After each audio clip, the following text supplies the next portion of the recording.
Perfect. Yeah. So yeah, I like I was saying, I left my W-2 in um May of this year, and with my 401k that I had, contributed to over that time. Since I was self-employed, I was able to move it to a solo 401k and was looking for a custodian to do that with. And I wanted to, where I kind of have a niche in lending, wanted to lend with it or put it into real estate syndications or, keep some in mutual funds, but wanted more flexibility. And I met Brett on the Bigger Pockets format and ended up working with Sense Financial. And so I've asked him to come today to present on self-directed IRAs and 401ks. And, Sense Financial is definitely, he'll give you definitely a better overview, but they're focused and work with investors and are experts in this field. So I'll give the time to Brett. Awesome. Thanks, Avery. Appreciate the opportunity. And yes, thank you to those of you who took the time out of your day to join us and have turned on your cameras. We appreciate that. If you're not too shy or you're not in a place where you can't do it, definitely do so. We want this to be a more intimate kind of conversation. Speaking of which, if you have questions, feel free to throw them in the chat as we're talking so you don't forget. Definitely happy to give some time after I do my little rant here about what we do to answer those questions and have some back and forth. Totally open dialogue there towards the end. I am going to share my screen because I do want to give a visual to what I'm talking about while I'm talking about it. If you can't watch the screen, that's fine. I'm going to explain everything as I go. I just think sometimes people are visual learners as well as auditory, so I want to make sure I hit those fronts. So let me do this and then just give me a thumbs up if you would, Avery, that you can see my screen. Actually, I'm going to switch you guys to my other monitor. You might. Oh, yeah, you did. Good job. All right. So that is not full screen, but that should be. Is that full screen now? Cool. All right. So we have two products at self-directed IRA, at Sense Financial, excuse me. One of them is the self-directed IRA and one is the solo 401k. I am going to focus a little bit more on the solo 401k because from a time of the year perspective, there is a little bit more urgency to establish it if you're going to and take advantage of the 2024 tax year. But I will touch on both. And so we do call the solo 401k the ultimate investment vehicle, the ultimate retirement plan, because quite honestly, it is. At Sense Financial, first off, a little bit about me. I'm a consultant here. I've known the founder of the company, Dmitry Fomachenko, for gosh, close to 20 years.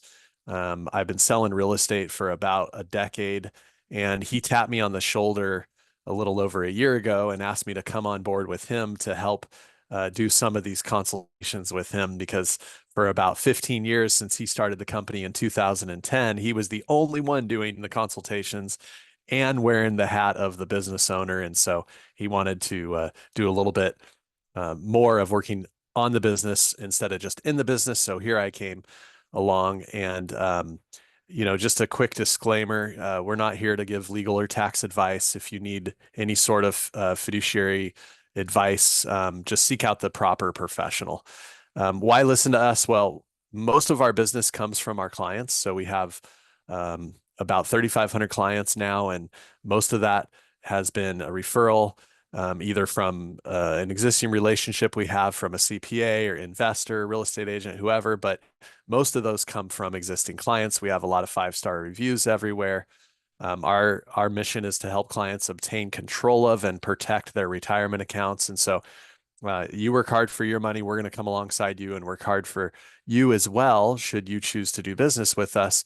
And that mission statement essentially explains what we do through either a self-directed IRA or a solo 401k. We provide the vehicle that you can use to unlock your existing retirement funds or start from scratch and fund from contributions, either from a business or from your personal income, and self-direct into alternative assets like Avery was talking about, whether it's real estate, syndication, private lending, almost the sky's the limit. And we'll talk through that. First off, on the conventional side, you have your stocks, bonds, mutual funds, ETFs. That's the bus, the train that has to stay on the track. On the other side, which is what we're going to focus on, you have this off-road vehicle, the self-directed retirement account, which really does offer true diversification. So, as I mentioned and alluded to, you can invest in real estate, both commercial and residential, tax deeds, trustees, PMLs, private money loans. You can be the bank and you can loan money to um, people buying real estate, investing in real estate, flipping real estate. You can loan to private businesses. You could provide seed money. You could buy private equity. You could do precious metals, cryptocurrency. The sky is just about the limit. I'll talk about what's not allowed here in a second. First off, a real quick diagram of some clients of ours, Brad and Jennifer out of Phoenix. They're real estate agents and have been very successful.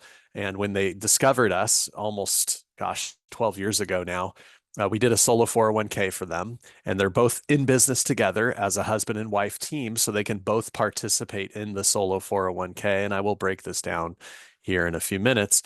Their goal was to unlock the existing retirement accounts they had, but also contribute money from their real estate business into the solo 401k. Brad, along the way, discovered how powerful it would be to have as much money in his Roth 401k instead of his pre-tax 401k because he wanted as much cash-free ATM withdrawals as he could possibly get at retirement time. So he started building up, they did rather, in their solo 401k accounts, real estate, but not in the pre-tax account as much as in the Roth. And so the result is that they have millions of dollars in real estate in the Roth solo 401k, which, as I've already said a couple times, but I want to hit it hard, is that there is no taxes on the gains of the Roth money or assets, which eventually would be liquidated and turned into cash for withdrawal purposes. And so that was what they did. So first off, the self-directed IRA versus the solo 401k. Well, as you can see by the picture here, the self-directed IRA is for just about anybody. Typically, if you do a self-directed IRA, you're going to have existing qualified retirement funds, which I'll talk about what those can look like, that you're going to roll into the IRA. And here's why. The IRA contribution limit per year for 2024 is 7,000 if you're under 50 and 8,000 if you're over 50. So it's not a real high dollar amount, especially if you're going to self-direct in non-Wall Street assets. And don't get me wrong, there's some crowdfunding opportunities backed by real estate that you can do with as low as $250. But typically, people want a little bit more to be able to self-direct inside the IRA when it's non-Wall Street. And so, if someone comes to us and they say, I've got $10,000 in my IRA, I want to self-direct it, we're probably going to recommend, depending on what their goals are, that they leave it in like the S&P 500, continue to max out those contributions. And let's talk in a couple years, unless the stock market goes bonkers like it has this year, and there's all of a sudden 20 instead of 10, maybe it makes sense then.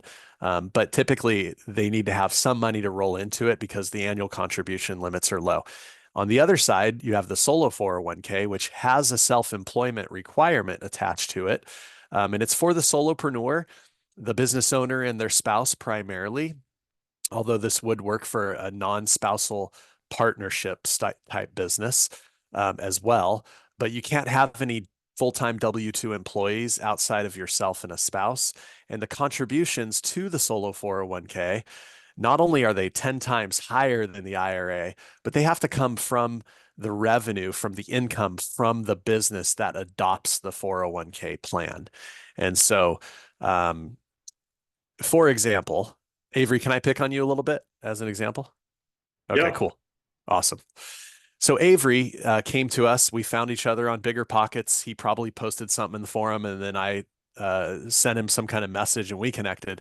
And he has been doing private money loans, and that's a business of his. And so self-employed as a hard money lender. And so we used that business, that self-employment activity to create a solo 401k. So his business, that business adopted a solo 401k plan. And so that's an example of the type of self-employment you can have. Now, it needs to be actively earned business income. Okay. So if you're living off of rental properties, that passive rental income does not qualify you for actively earned business income. What you can do is you can create a property management business very easily as a sole proprietor if you're already self-managing your rentals. And now that property management business can adopt a solo 401k plan. So I just want to make sure the difference between passive income related to qualifying for a solo 401k versus active business income, right? Real estate agent, you qualify. And it's important to note that to adopt a solo 401k plan, it doesn't require income, it requires activity. So if you came to me today and you said, "Hey, I got my real estate license yesterday. I haven't sold a single home yet. Can I do a solo 401k?" Um, of course you can, absolutely, because the activity is there. The intent of being in business to make money is there. IRS doesn't have any requirements around income coming in. There is requirements around income coming in if you want to contribute to the 401k plan, but not to roll over existing funds into the 401k plan.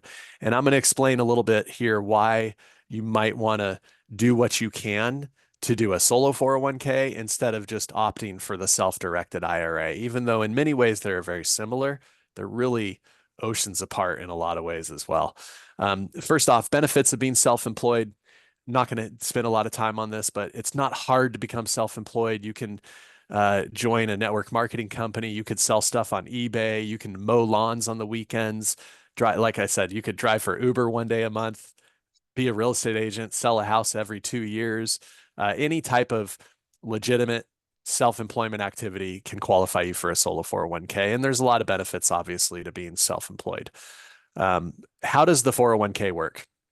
As I'm talking through this, I'm going to explain the differences between the IRA and the 401k. I'm not going to show a diagram today on the IRA, but I will explain the difference. So for the 401k, again, you do have that self-employment requirement. The self-directed IRA does not have that. So for the 401k, there has to be a plan sponsor. We've already discussed this.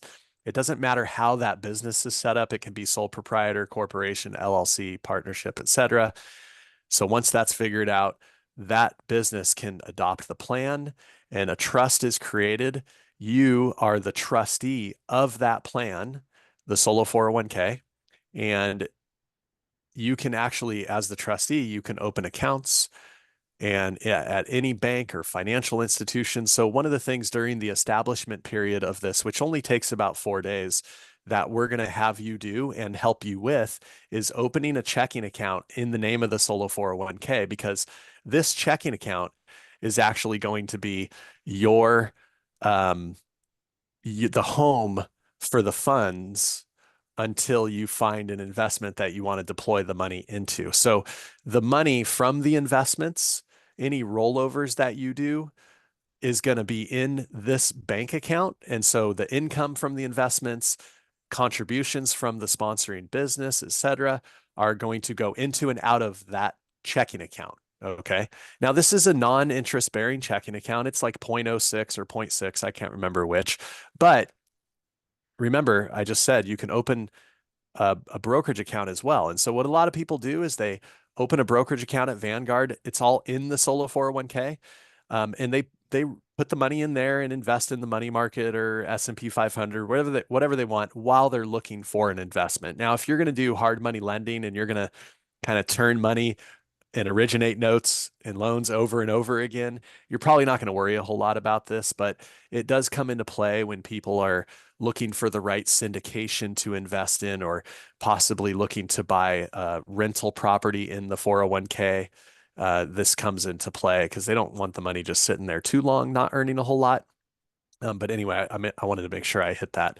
The IRA actually uses an LLC structure. And so instead of being the trustee of The plan, you're actually the manager of the LLC that the IRA owns. Okay, so all assets are in the solo 401k trust, or in the case of the self-directed IRA, they're in the IRA LLC. And so that's probably the extent of, as far as the setup goes, is that I'm going to leave it at for the IRA. It does take 3 to 4 weeks versus about 4 days to set up for the solo 401k. So it's a little bit longer. But for those of you that are not self-employed and have no intention of being self-employed, and you have a fair amount of existing retirement funds to roll into a plan like this, the self-directed IRA is probably the way to go.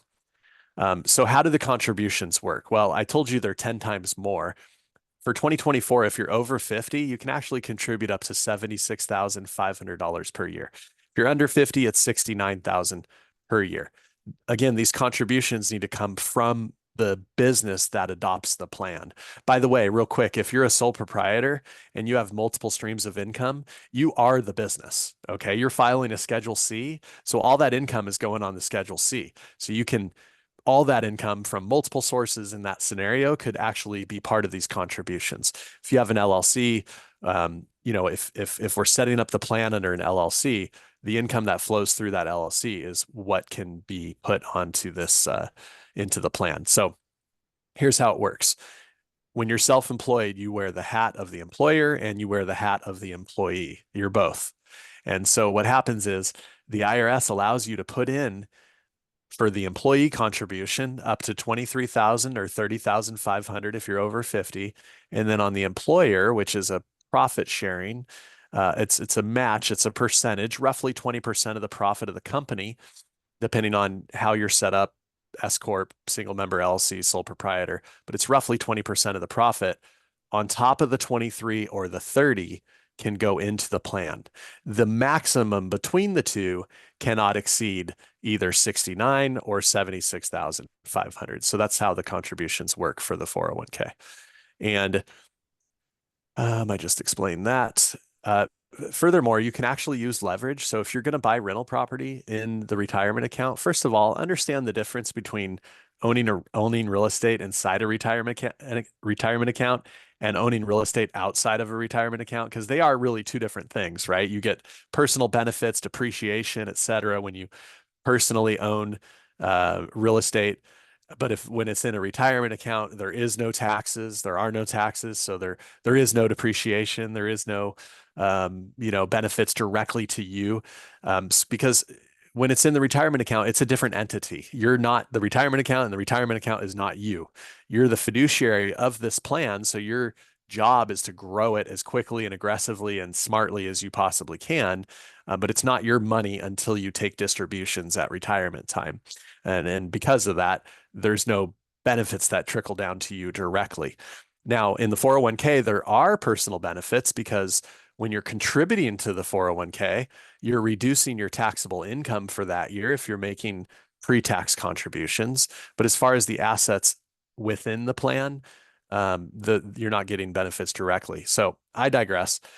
If you're going to buy rental property, you can get what's called a non-recourse loan, which basically means the property is the only security for the loan, that you can't make a personal guarantee. So if you default, or if the 401k or IRA defaults on the payments, the property is the only thing that the lender can go after. They can't ding your credit. They can't go after you personally. So that's what non-recourse means. Because of that, it's a little riskier for the lender. So it does require 30 to 50% down. But let me ask you this. When's the last time someone offered to loan you 50% to go buy more S&P 500? Like, it just doesn't happen. And furthermore, I'm going to tangent for a second. Furthermore, like Avery over here, if you're doing hard money loans or even rental property in your retirement account, you're contractually agreeing between the plan and another individual to get a specific return on your investment, right? If Avery loans somebody $50,000 and he charges them 14% and 2 points up front, then that's in the agreement. That's basically contractually guaranteeing a return. Now, could they not pay? Sure, but you're going to foreclose on the property and you're going to get the property instead. That doesn't exist in Wall Street. There's no guarantee on your return. And I know it's not technically a guarantee in this situation as far as the ROI that you're going to get, but it's as close to one as you're going to get. It's in writing, both parties are signing, and they're agreeing to make payments in whatever fashion the terms are dictating. So back to the non-recourse loan, the property needs to cash flow, not a lot, a few $100 per month, give or take. You got to have some cash reserves. And another reason why the IRA is maybe an inferior product to the solo 401k in regards to this is that in an IRA, it will trigger what's called a UDFI tax on the income derived because of the loan. So simply put, if 50% of the property is mortgaged, 50% of the income will be subject to this tax inside of an IRA. That does not exist in a solo 401k. If you want to check out non-recourse lenders and what they offer in the terms, we do have a list of them on our website. You can go to there, sensefinancial.com/non-recourse lenders. Disallowed investments. The IRS doesn't tell you what you can't invest in. What you can invest in. They only tell you what you cannot invest in: collectibles and life insurance. So NFTs, baseball cards, stamps, cars, art, that sort of stuff is not allowed. And again, life insurance. Outside of that, the only other thing or type of investment that would create a prohibited transaction inside the retirement account is if you invest with a disqualified person. So you, your spouse, your parents, your grandparents, your children and their spouses are all disqualified parties to the retirement account. So I couldn't and you also can't provide services for your solo 401k or IRA. So as a real estate agent, I can't represent my retirement account on a transaction, even if I don't take any commission for that. If I give it all back in closing cost credit or whatever, I can't do that because I would be providing a service. And you also can't get compensated. So I couldn't do either one of those things. You can't swing the hammer, but you can hire the person that swings the hammer, right? You can't install the tile in the kitchen, but you can you can pick out the tile, you can walk through the property and make sure it's being installed properly, and you can talk to the person that's doing it, but you can't do it yourself. And so you're disqualified. You can't invest in a business or an investment opportunity where one of these disqualified people that I just mentioned is has a controlling interest in. Okay. So it just needs to be arm's length. Third party is the safest way to go, and you're going to be just fine. So collectibles, life insurance, and disqualified parties are what you cannot invest in or with. So that is how that works. Oh, you know what? I don't have my amazing graph. I'm so bummed about that. I have this super cool graph. Actually, if you'll bear with me, I'm going to pull that up because it's going to be very helpful to the difference between the solo 401k and the self-directed IRA. But while we're waiting on that, you guys can kind of queue up your questions.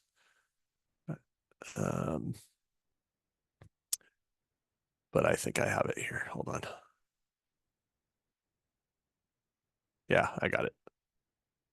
Okay, back to my screen share 1 second.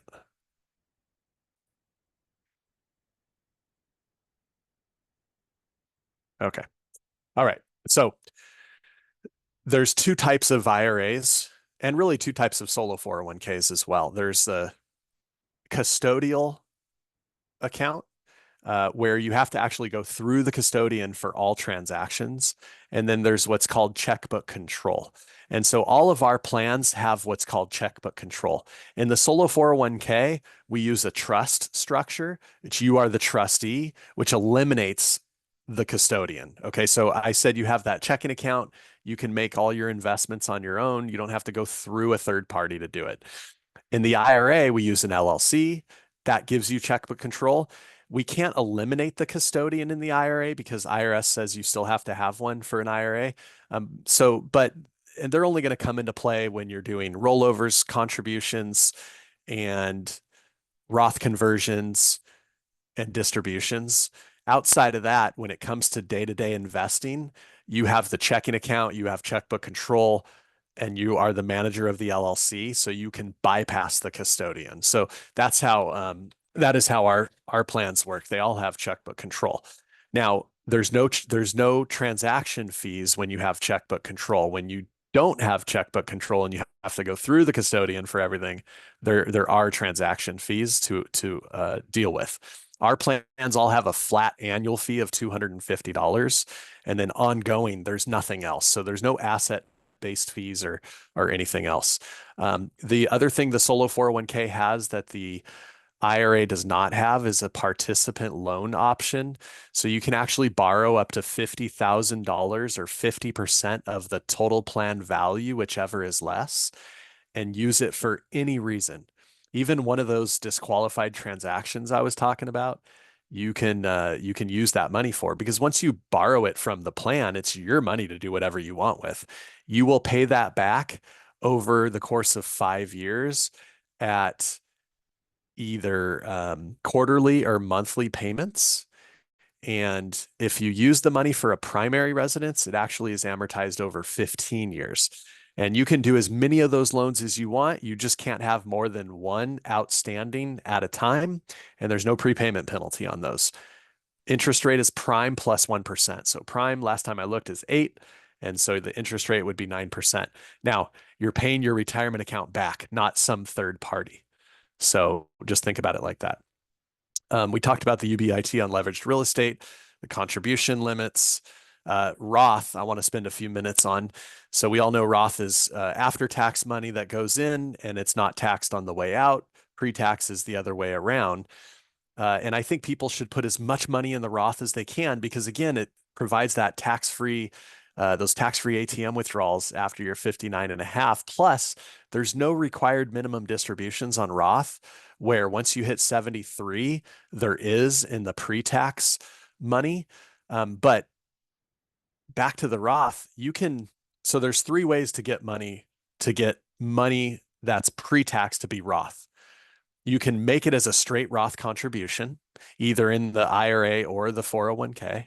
The 401k has Roth and traditional built into it, so it's cool from that perspective.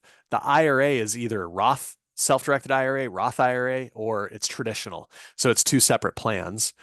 And so another reason why the 401k is a little bit better. So one way is to make a straight contribution after tax money. Another way is to convert cash within the plan, pre-tax cash, to Roth. You can do that. That's a taxable event. Dollar for dollar. If I convert $100,000, $100,000 is being added to my taxable income for the year that I did that conversion in. And then the other one that's super cool is actually you can convert an asset. And so an example, real life story, $50,000 second trust deed, one of our clients. Trust deed goes in default. NOD is filed. Notice of default is filed. Foreclosure process is started. This is here in California. And the IRS requires you to get a third-party valuation of an asset when you're going to convert it to Roth or distribute it to yourself, which is another conversation. So third-party valuation company comes in. Here's the address. Here's the note. We're a trust deed state in California. So here's the note. Here's the trust deed. And the borrower is in default. Okay. Principal investment is 50,000. They always value the asset at less than the principal investment for whatever reason. So it can be a syndication, it can be a second trust deed like we're talking about, it could be a rental property. It's always going to be less than the principal investment. And so because it was in default, it was kind of the perfect storm. And because of this nature of this valuation, they always come in lower, typically 30 to 35% under the initial investment. But in this situation, it was like 60%. They valued this $50,000 trust deed at $21,000.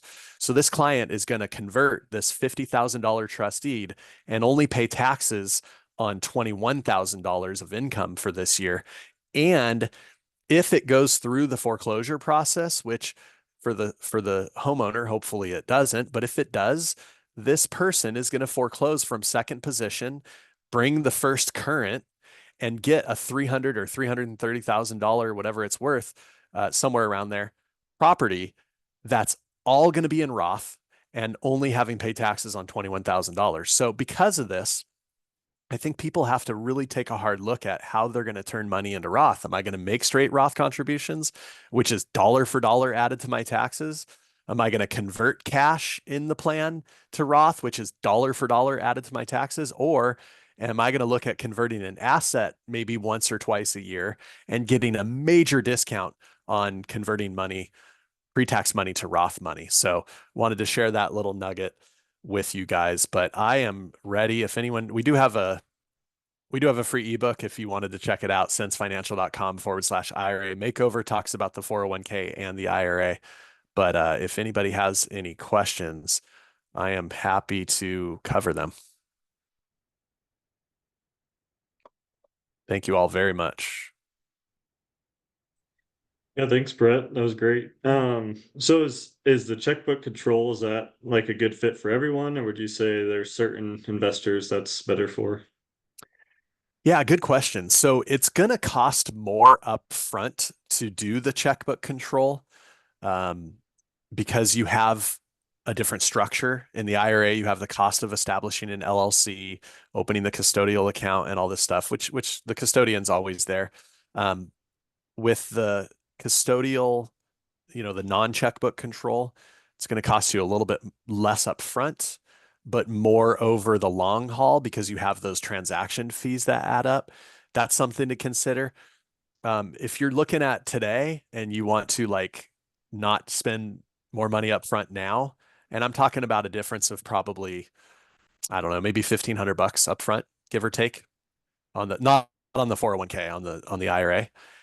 And I'll tell you guys our fees. I don't have anything to hide here in a second, but if you're gonna do like syndication investing and maybe you're gonna do like one a year, it might make sense just to do the custodial account, because there's not going to be like necessarily urgency behind executing that investment. There can be if you wait till the last minute and the offering is about to close up, but typically you have enough lead time to where it's okay to go through a custodian for them to execute everything. Um, but if you're going to, and that might be a situation where the custodial account is okay if you want to save up money. But if you're going to own rental property, or if you're going to do what you're doing and you're going to invest in, originating notes and trust deeds, like you got to have checkbook control because you can't go through, first of all the assets are in the name of the custodian, not your 401k plan or not your LLC. They're in the name of the custodian. So because of that, it's like, ABC custodian for benefit of Avery's 401k plan, right? Which is okay. But what that means is that they have to sign everything. They have to make all deposits. They have to do all transactions, execute all um, expenses and payments and everything. So it's just a less efficient way of running it. And so here's the fees. Solo 401k is $600 upfront and 250 flat annually starting in year number 2. Self-directed IRA is 2,000 upfront and 250 annually starting in year number 2. And depending on what state we establish the LLC in, there can be some flexibility on the $2,000, but those are our advertised prices. And so just to give you guys kind of an idea. So a full custodial one, IRA might be like 500 instead of 2,000. And the IRA or the 401k is not much different, maybe a couple $100 difference. So thanks for the question though. Yeah, thanks for that answer. That's helpful. Well, does anyone else have any questions for Brett while we've got him here? You are welcome, Tammy. I appreciate you checking it out. Thanks for the message. Awesome. So where's the best place to get in contact with you if they have want a consultation or more information? Yeah, I mean, for information, our website is fantastic. Like commonsensefinancial.com. There's lots of good resources there. We have our YouTube channel. You can get through the webinars there. There's 2 drop-down menus. Like if you're on a desktop on the upper right-hand corner, one is Solo 401k, one is self-directed IRA. I just recommend people go through those menu options and just click through them and kind of learn. And then we have all over the website, there's spots to book a consultation at your convenience that you can access. Awesome.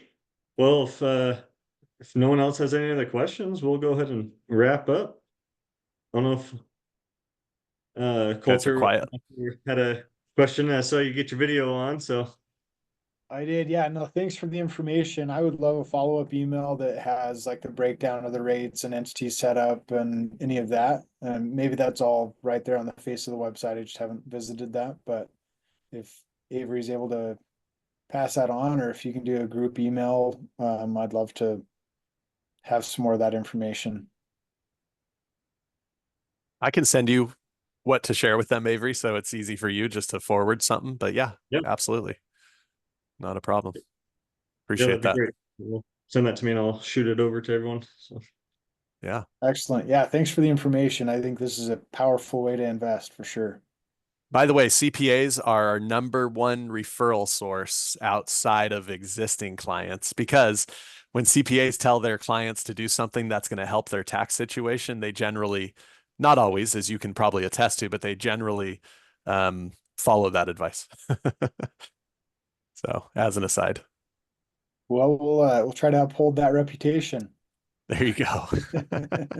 No, this is yeah, really cool what you're doing, and I've invested this way myself and appreciate what the advantages it has, and so yeah, really good stuff. Thanks again for the information. Cool. Yeah, you bet. Thanks for popping on. Thanks, Avery, for setting it up. yeah, thanks, Coulter. Awesome. Well, thanks, Brett. Yeah, Yeah, my I'm sure. pleasure. Yeah, and enjoy your 60+ degree weather. I will. We don't have all the trees though, the beautiful trees. Yeah, I mean, we do. We just have to drive like an hour. drive a So little further. anyway. Yeah. All right. Thank you so much. Have a good Christmas and New Year's, everybody. Take care. You. Bye-bye.